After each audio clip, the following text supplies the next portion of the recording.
صلی اللہ علیہ حبیبہ محمد و آلہ و صحابہ و بارک وسلم۔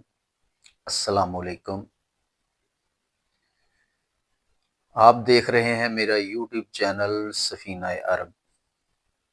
آج سے ہم بات چیت کا ایک نیا سلسلہ شروع کر رہے ہیں جس کا عنوان ہے بڑھتے ہوئے مسائل اور ان کا حل۔ اگر آپ میرے اس پروگرام میں پارٹیسپیٹ کرنا چاہتے ہیں تو اس کے لیے میرا واٹس ایپ اور میسنجر اویلیبل ہے۔ آپ کا کوئی بھی مسئلہ ہو، کوئی بھی الجھن ہو یا کوئی سوال ہو تو آپ میرے واٹس ایپ یا میسنجر پر وائس میسیج کر سکتے ہیں۔ تو اللہ کے فضل سے اور بزرگوں کی مہربانی سے اور اپنے ذاتی تجربات کی روشنی میں آپ کو مطمئن کرنے کی پوری کوشش کروں گا انشاءاللہ۔ تو بلا تاخیر چلتے ہیں آج کے سوالات کی طرف، دیکھتے ہیں کہ کس نے کیا پوچھا ہے۔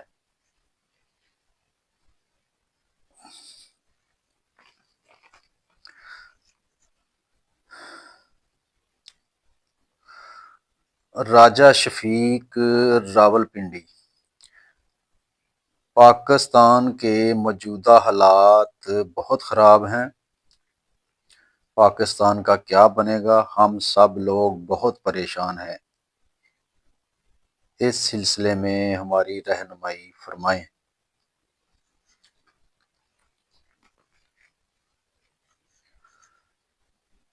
شفیق صاحب، پہلی بات تو یہ ہے کہ پاکستان کا مستقبل مجموعی طور پر دیکھا جائے تو وہ بہت روشن ہے، کیونکہ یہ میں نہیں کہہ رہا ہوں، یہ سند یافتہ بزرگوں کا فرمان ہے۔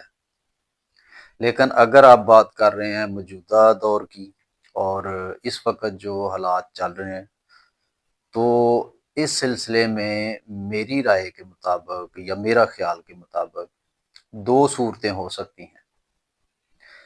پہلی صورت تو یہ ہو سکتی ہے کہ اللہ کریم ہمیں میں سے کوئی مرد کامل، مرد مجاہد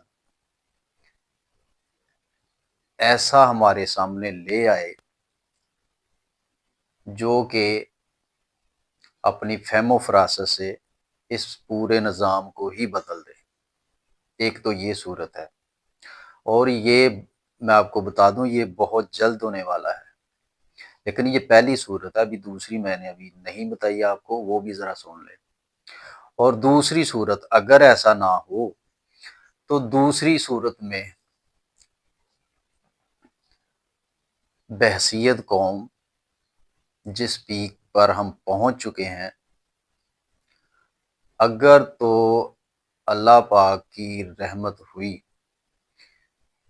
اس نے ہمیں اپنی رحمت کے حساب سے ڈیل کیا، تو ضرور کوئی نہ کوئی ایسا انسان اقتدار میں لے آئے گا، یا ہو سکتا ہے پہلے سے ہی ہو، اس کو سامنے لائے گا اور وہ انشاءاللہ اس نظام کو بدل دے گا اور قوم کو بھی ریلیف مل جائے گا۔ اور اگر ایسا نہیں ہوتا، اگر ہمارے گناہوں کی طرف توجہ چلی گئی، تو پھر دوسری صورت ہمارے لیے ذرا ناقابل برداشت ہوگی۔ اس میں جنگ کا ماحول بن سکتا ہے، زلزلہ آ سکتا ہے، قدرتی آفات جو ہیں آ سکتی ہیں، اور جانی و مالی نقصان کا بھی خطرہ ہو سکتا ہے۔ لیکن میں بھی دعا کرتا ہوں، آپ بھی دعا کریں کہ اللہ پاک، اللہ کریم اپنے فضل سے پہلی صورت ہی نافذ کر دے۔ تو انشاءاللہ امید ہے کہ پہلے والی ہی نافذ ہوگی، اور انشاءاللہ بہت جلد اللہ پاک مہربانی فرمائے گا۔ پریشانی کی ضرورت نہیں ہے، پر امید رہیں، اللہ پاک سے جو ہے نا اچھی امید رکھیں، مایوسی کا شکار بالکل نہیں ہونا، اب وقت قریب ہے۔ تو چلتے ہیں نیکسٹ سوال کی طرف۔ منیر احمد جیلم: جادو کیسے ہوتا ہے اور اس سے بچاؤ کے لیے کیا کرنا چاہیے؟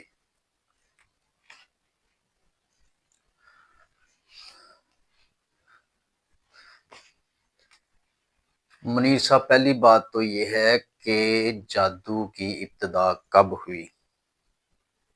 کہا یہ جاتا ہے کہ جادو کی ابتدا ہاروت اور ماروت کے زمانے سے ہوئی، اور ہاروت اور ماروت دو فرشتے تھے جن کو آزمائش کے لیے زمین پر بھیجا گیا تھا۔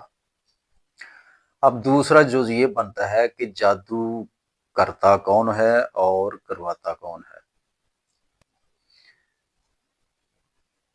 جادو کرتا وہ ہے جو ایمان سے خارج ہو جائے، اور کرواتا وہ ہے جو ضعیف الاعتقاد ہو، انتہائی کمزور ایمان یا ناقص ایمان والا انسان۔ ٹھیک ہے جی۔ اور اس کے پیچھے کیا ریزنز ہیں؟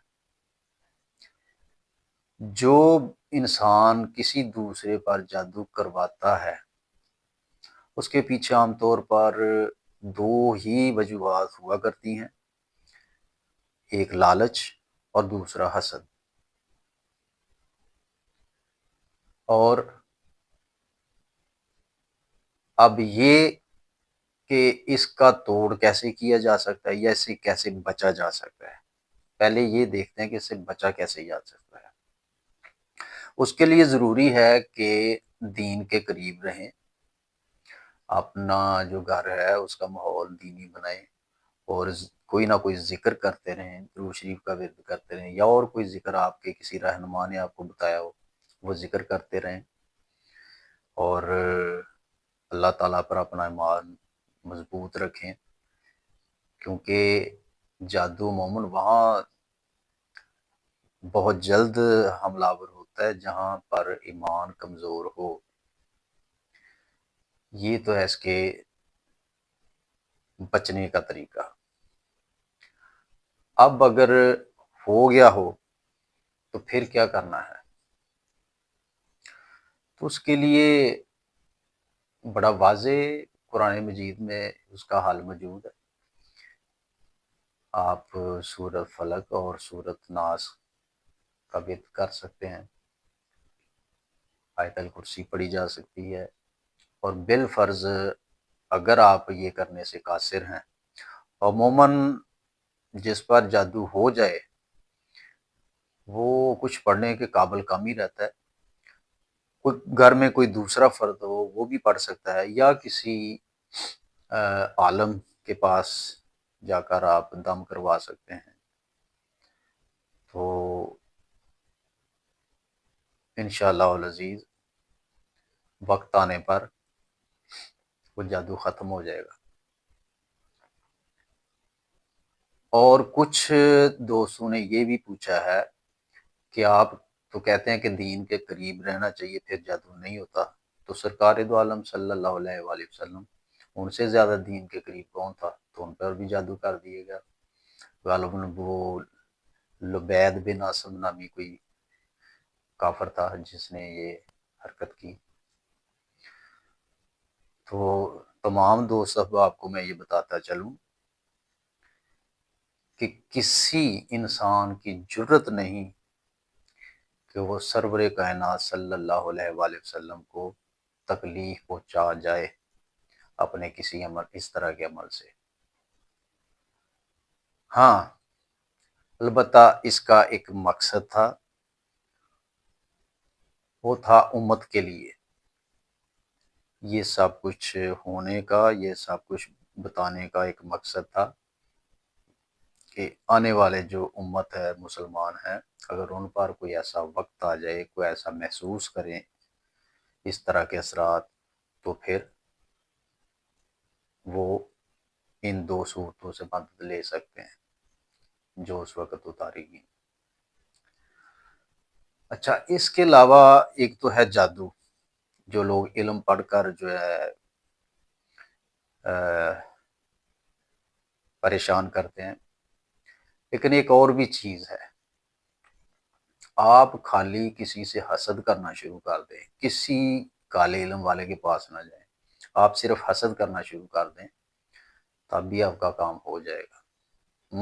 مثال کے طور پر فرض کریں کہ آپ کے پاس بہت پیسہ ہے، آپ کی صحت بھی ٹھیک ٹھاک ہے، اور اچھی خوشی آپ زندگی گزار رہے ہیں، لیکن آپ ہی کے قریب یا رشتہ داروں میں، دوستوں میں یا محلے میں کوئی انسان ہے جو آپ سے حسد کرتا ہے، وہ چاہتا ہے کہ آپ کے پاس کوئی چیز نہ رہے، نہ آپ کی صحت اچھی رہے، نہ آپ کے پاس پیسہ رہے۔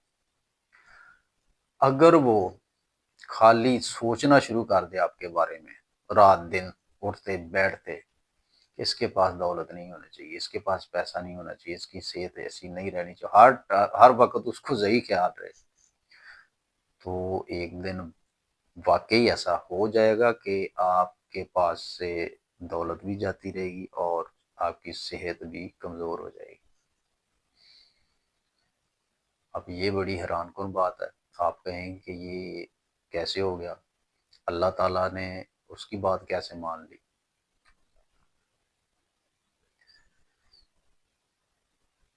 تو اس کے لیے دو صورتیں ہیں کہ اس کی کیوں مانی گی۔ ہوا تو اس کی اجازت سے ہے نا، اللہ کریم کی اجازت سے ہوا ہے، لیکن اس کی خواہش کیوں مانے گی حالانکہ وہ برا آدمی تھا؟ اس کی خواہش اس لیے مانی گئی ہے، دو صورتیں ہیں، یا تو آپ اپنی سابقہ زندگی میں بہت ساری غلطیاں اور کوتاہیاں کر چکے ہیں، اور اللہ کریم چاہتا ہے کہ اب آپ اس کا کفارہ ادا کریں، اور اگر ایسا نہیں ہے تو پھر دوسری صورت یہ ہے کہ اللہ کریم آپ کو اپنے قریب کرنا چاہتا ہے، اور وہ اس نے آپ کو آزمائش میں ڈال دیا ہے۔ یہ دو صورتیں ہیں، اور میں آپ کو یہ بھی بتا دوں کہ اس کی ایک مدت ہوتی ہے، دنوں کے حساب سے ہو، مہینوں کے حساب سے ہو، یا سالوں کے حساب سے ہو۔ انسان ہر طرف بھاگتا ہے، کوشش کرتا ہے کہ میری اس سے جان چھوٹ جائے، میرے حالات بدل جائیں، کبھی کسی اللہ والے کے پاس جاتا ہے، کبھی کسی کے پاس جاتا ہے، لیکن یہ سب وقتی ریلیف ہوتا ہے، جب تک اس کی مدت پوری نہیں ہوتی تب تک اس کو مکمل آرام نہیں آتا۔ ہاں، وقتی طور پہ کچھ اللہ والے کو دھیان بٹانے کے لیے کچھ ذکر بتا دیں گے، کوئی تعویذ دے دیں گے، اس کو اس طرح کر لے، اس طرح کر لے، اس کا دھیان ادھر لگا رہتا ہے، اور اس کے دن گزرتے جاتے ہیں، اور پھر جب اس کی مدت پوری ہو جاتی ہے تو اللہ تعالیٰ مہربانی فرما دیتا ہے، اور ہو سکتا ہے اس کو پہلے سے زیادہ نواز دے۔ اب جس نے یہ کیا تھا، جس نے یہ حسد کیا ہے، اس کا کیا بنے گا؟ یہ تو ٹھیک ہو گیا بیچارہ، اگر آزمائش تھی تب بھی، سزا تھی اس کی تب بھی، اس نے تو بھگت لی، ابھی وہ ٹھیک ہو گیا، اس کا کاروبار بھی ٹھیک ہو گیا، صحت بھی ٹھیک ہوگی۔ لیکن جس نے یہ حسد کیا، اس کا کیا سٹیٹس ہے؟ اس کا سٹیٹس یہ ہے کہ اگر اس نے توبہ نہیں کی تو وہ دنیا میں بھی ذلیل و خوار ہے، اور آخرت میں بھی ذلیل و خوار ہوگا۔ تو کوشش کریں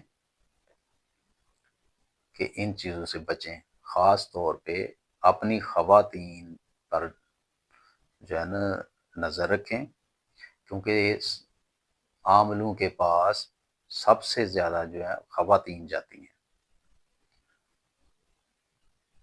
اور عامل حضرات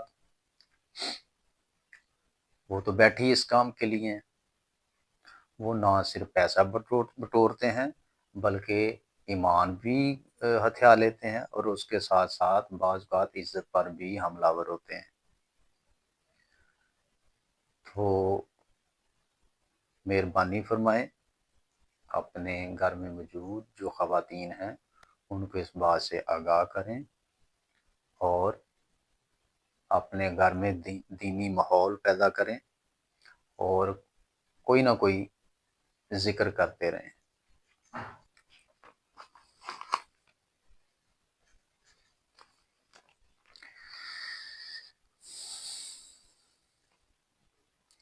خورشید خان میاں والی، اکثر مریدین اپنے پیر کو خدا سمجھتے ہیں، کیا یہ عقیدہ درست ہے؟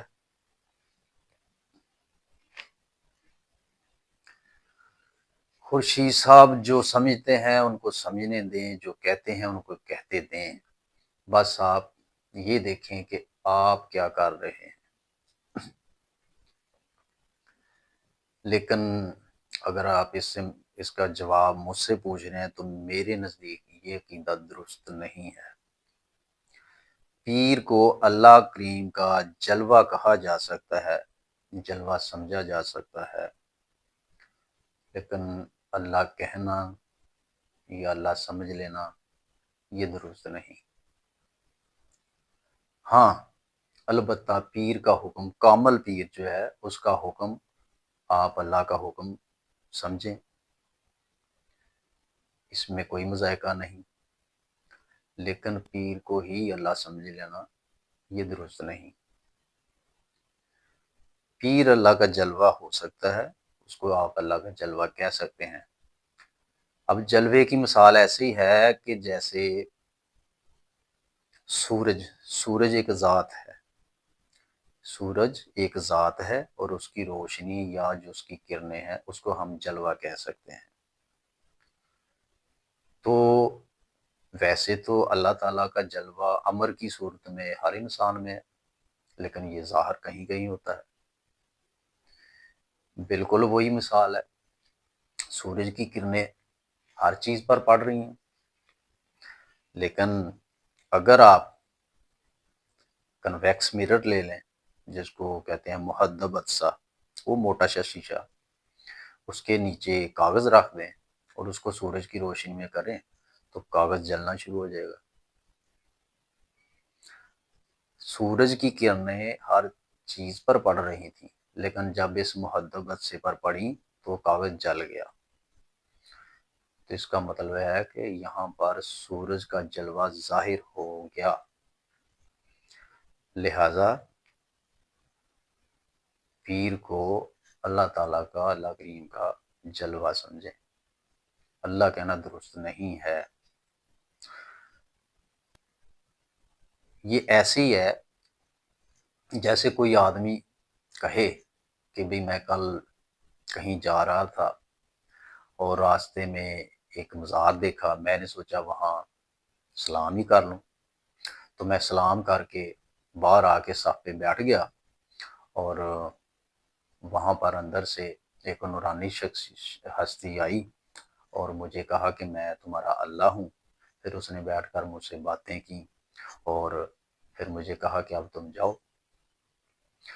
اب جس بندے کے ساتھ ایسا ہوا، اگر تو وہ یہ بات اپنے تک رکھتا ہے تب تو کوئی مذائقہ نہیں، لیکن اگر وہ بات کسی دوسرے کو بتا رہا ہے، اس نے یہ بیان کر دیا واقعہ، تو پھر وہ جھوٹا قرار پایا، کیونکہ جس کو وہ بتائے گا یا جس کو اس نے بتایا وہ اگلے دن اس کو پکڑ کر وہیں لے جائے گا، اسی مزار پہ لے جائے گا اور کہے گا بھی اب مجھے بھی دکھاؤ، تم نے اگر دیکھا تو میں نے بھی دیکھنا ہے۔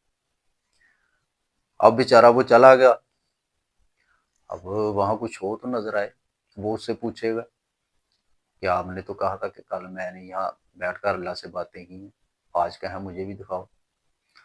وہ کہے گا جناب کل تو ادھر ہی تھا، لیکن آج سمجھ نہیں آ رہی آج کہاں چلا گیا۔ تو اس کا نتیجہ کیا ہوگا؟ وہ بندہ اسے جھوٹا قرار دے دے گا، یا تو اس کو جھوٹا قرار دے دے گا یا اس کو نیم پاگل شخص کہہ کر پکارے گا، اور دوسروں میں بھی وہ یہ مشہور کر دے گا کہ یہ بندہ جھوٹا ہے۔ لہٰذا آپ کے ساتھ کوئی بھی جو باطنی واردات ہے، جو آپ کے تنہائی کے معاملات ہیں، ان کو اپنے تک رکھیں، اس کو بیان میں نہ لائیں۔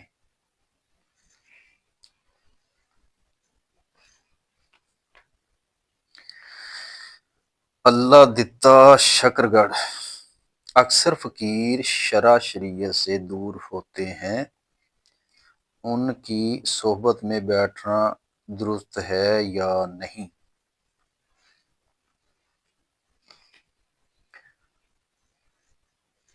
اللہ دتا صاحب، اگر آپ سمجھتے ہیں کہ وہ شریعت سے دور ہے تو آپ ان کے پاس نہ بیٹھیں۔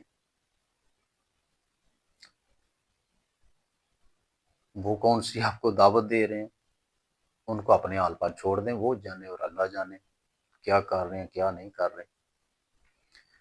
تو اگر آپ نے اعتراض ہی کرنے جانا ہے تو پھر بہتر ہے کہ آپ ان کے پاس نہ جائیں، بلکہ نہ ہی جائیں تو بہتر ہے۔ کوشش کریں کہ جو لوگ شریعت کے زیادہ قریب ہیں ان کے پاس جائیں، ان کے پاس بیٹھیں۔ اور جو جس طرح کہ آپ نے بتایا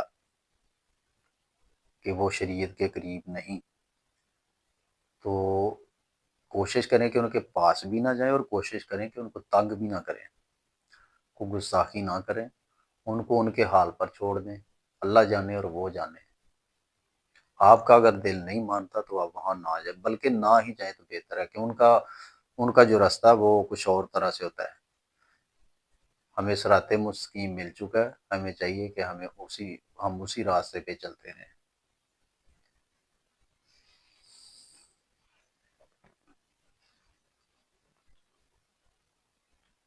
عتیق الرحمان جڑاں والا: بعض انسان پہلی ملاقات میں ہی مجھے متاثر کر دیتے ہیں، اس کی کیا وجہ ہو سکتی ہے؟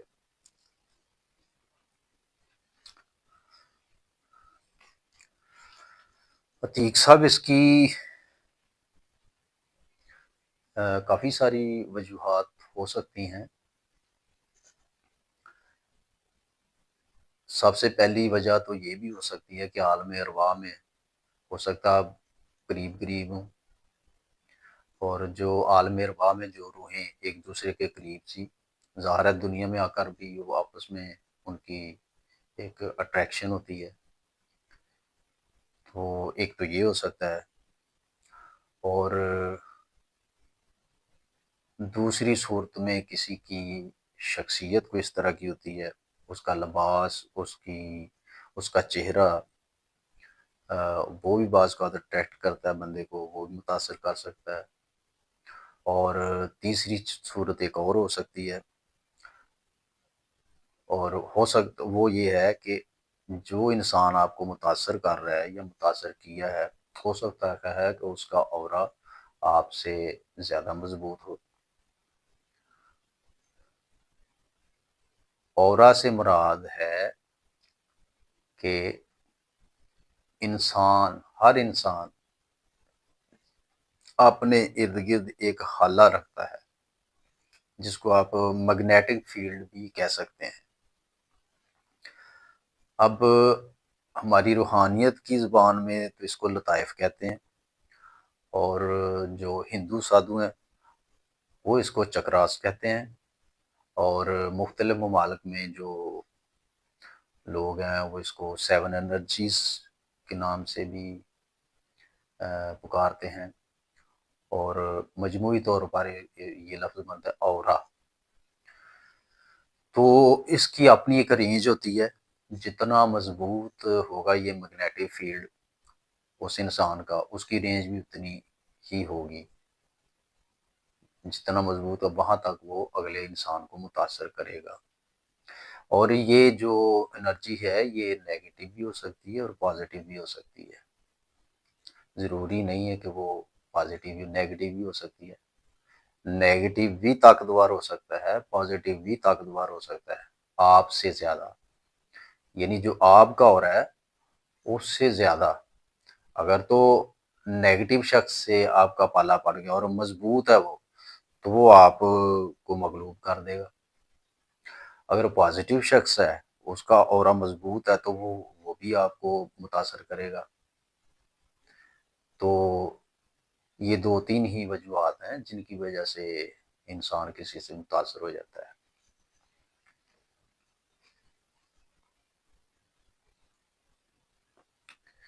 حبیب فیصل آباد: میں ہر وقت ڈپریشن میں رہتا ہوں، اس کا کوئی حل؟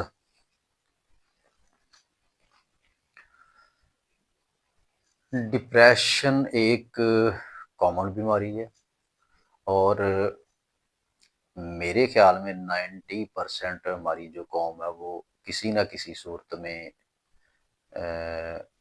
تھوڑے بہت ڈپریشن کا شکار ضرور ہو سکتی ہے۔ کوئی کم ہوگا، کوئی زیادہ ہوگا، کوئی بہت زیادہ ہوگا، لیکن کچھ نہ کچھ ضرور جو ہے نا افیکٹڈ ہے۔ تو اس میں بہت ساری وجوہات ہو سکتی ہیں۔ سب سے پہلی جو وجہ ہے، جو آج کل بڑی کامن ہے، وہ فنانشل کنڈیشن ہے۔ ضروریات زیادہ ہیں لیکن آمدنی اتنی زیادہ نہیں ہے، اس کی وجہ سے بھی لوگ ڈپریشن میں جا رہے ہیں۔ بیماریوں کی وجہ سے ڈپریشن میں جا رہے ہیں، اپنی خواہشات کی وجہ سے ڈپریشن میں جا رہے ہیں۔ اب اس کی بہت ساری وجوہات ہیں، اور سب سے پہلے تو اپنا میڈیکل چیک اپ کروانا چاہیے کہ اب ہمارے اندر کوئی مسئلہ تو نہیں ہے، معدہ، جگر، دماغ، کہیں کوئی مسئلہ تو نہیں۔ اگر وہ ٹھیک ہے تو اس کے بعد یہ دیکھنا ہے کہ آپ کو ذہنی طور پر کوئی مسئلہ تو نہیں۔ تو اس کے لیے زیادہ بہتر ہوتا ہے کہ کسی جو ہے سائیکیاٹرسٹ سے بات کی جائے، جو ذہنی امراض کو دیکھتے ہیں۔ اور تیسرا اور جو مستقل اس کا میں سمجھتا ہوں مشکل حال جو ہے وہ یہ ہے کہ کسی اللہ والے کی صحبت اختیار کی جائے، کسی بزرگ کی سنگت اختیار کی جائے، اس کو اپنا رہنما بنایا جائے، اور روزانہ اس کی سنگت میں کچھ وقت گزارا جائے، اور پھر جس طرح وہ بتائے اس طرح آپ چلتے رہیں، تو اس سے بھی ڈپریشن ختم ہو جاتا ہے۔ اور حضرت واصف علی واصف رحمۃ اللہ فرماتے ہیں کہ اللہ کی خواہش اور آپ کی خواہش کے درمیان فاصلے کا نام ڈپریشن ہے۔ یعنی آپ کی خواہش کچھ اور ہے اور اللہ پاک کی خواہش کچھ اور ہے، تو یہاں پہ ڈپریشن پیدا ہو جائے گا۔ تو سب سے پہلی بات تو یہ ہے کہ اپنے میڈیکل چیک اپ آپ کروا لیں، مسئلہ وہاں تو نہیں ہے، وہ فنانشلی مسئلہ تو نہیں ہے۔ اگر یہ دونوں ٹھیک ہیں تو کوشش کریں کہ کسی اللہ والے کی صحبت اختیار کریں، اور یہ بھی کوشش کریں کہ کو خواہشات کو تھوڑا سا محدود کر لیں، کیونکہ یہ تو ایسا سمندر ہے کہ یہ تو کبھی نہیں بھرے گا۔ تو کوشش کریں کہ ان کو تھوڑا بہت کم کر لیں،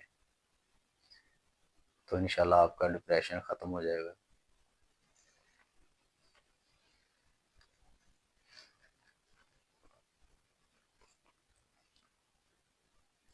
عبداللہ اٹک: عاشق اور فقیر میں کیا فرق ہے؟ کیا انسان فقیر یا عاشق بن سکتا ہے؟ جی عبداللہ صاحب، فرق تو میں آپ کو بعد میں بتاؤں گا، پہلے آپ کے دوسرے جز کا میں جواب دیتا ہوں۔ آپ پوچھ رہے ہیں کہ کیا عام انسان فقیر یا عاشق بن سکتا ہے؟ تو ایسا بالکل نہیں ہے۔ یہ عام طور پہ منتخب جو ہیں روحیں ہوا کرتی ہیں، یہ کوئی پلاننگ سے یا کوشش سے بندہ نہیں بن سکتا، یا آپ کو دوسرے لفظ میں یہ کہہ لیں کہ یہ اللہ تعالیٰ کی عطا ہے۔ تو یہ کوشش سے یہ بہرحال کام نہیں کر سکتے۔ ابھی آپ نے پوچھا فقیر اور عاشق میں فرق، منزل تو ان کی ایک ہی ہوتی ہے، لیکن عاشق کا راستہ تھوڑا سا آسان رہتا ہے، اور فقیر کا کچھ مشکل ہوتا ہے۔ اس کی وجہ یہ ہے کہ عاشق جو ہے وہ عام طور پہ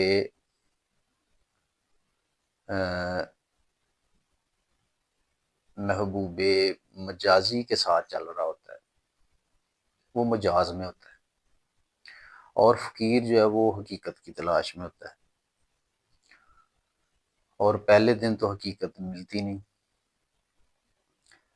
لیکن عاشق کا یہ ہوتا ہے کہ جب اس کو زخم لگتا ہے تو وہ کوچہ محبوب میں جا کر محبوب کا ایک دفعہ دیدار کر لیتا ہے، تو آئندہ کچھ دنوں کے لیے وہ نئی منزل کے لیے تیار ہو جاتا ہے۔